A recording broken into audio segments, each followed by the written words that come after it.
And the way I like to simply describe the MERP model is that it's the difference between a hard liquor model and a beer model.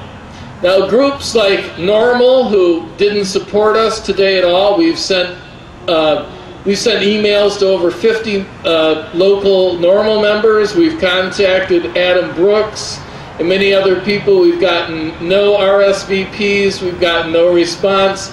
And there are no members of NORML here, if I'm not mistaken. Any members of NORML here today? No, I'm not hearing nothing.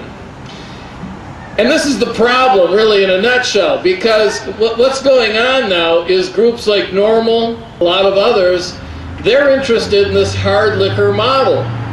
And what they want to see is a highly regulated market so that these caregivers, so-called, that are growing marijuana can charge like $300 to $500 an ounce to patients that need marijuana. Now, I think that's a lot of bunk. Proposal to allow us to grow it at home tugs in the opposite direction of imposing a tax. Would we not, at that same time as doing that, be encouraging people to deduct the tax? Well, you would certainly, again, the way as a consumer advocate myself, I'm an attorney, but I've always worked from a consumer perspective. I think personal cultivation is necessary to make certain that the consumers are not exploited unfairly. But I think it will be very much like it is with alcohol. I don't think 1/2 of 1% of people who drink alcohol make their own, but they have a legal right to do it, both under federal law and under state law. I think you're allowed to make 50 gallons of beer in your basement, but people don't do it because it's easier to buy it. And I suspect the threat that we should grow our own will all that will be required to make sure the market is responsive to the consumer.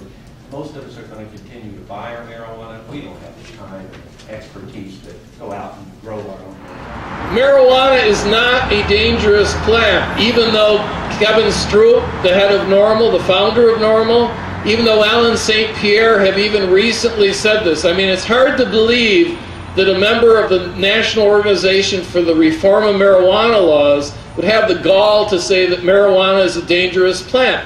But they're doing this, and they're doing it on purpose, because that's the only way they can justify a highly regulated alcohol-like model, where you'll be able to buy your marijuana for $300 to $500 an ounce, but if you try to grow it yourself, it would be like setting up a still in your house.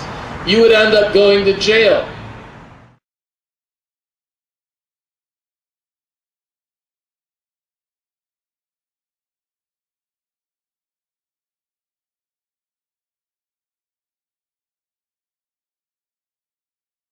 We think that the far better model, which is not radical at all, is to treat it like we treat beer. You know, you can brew as much beer as you want in your home. You're not taxed for it. You're not regulated by doing it. And that's all there is to it. Now, the advantage of you being able to grow your own is that if you're willing to put the labor into it, it's only going to cost you like $30 an ounce for an ounce of really good, kind marijuana. Instead of like normal MPP and DPA that would rather have it so that you'll have to pay the government or their little monopolizing cronies like $300 to $500 an ounce for it. Now, the MERP model, or the self-cultivation model that I'm talking about, we don't even preclude the government for taxing it or issuing licenses or anything that. We are simply saying that we want individuals to be able to grow what they want themselves. And in that way, we really have a free market. You know, if the price is right, a lot of people are not going to go to the bother of growing their own marijuana. But you know, we want them to have the option.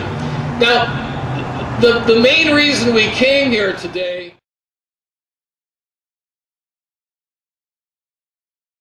I wanted to thank everybody that came out today, because I still think, even though it's a small crowd, it's an important crowd.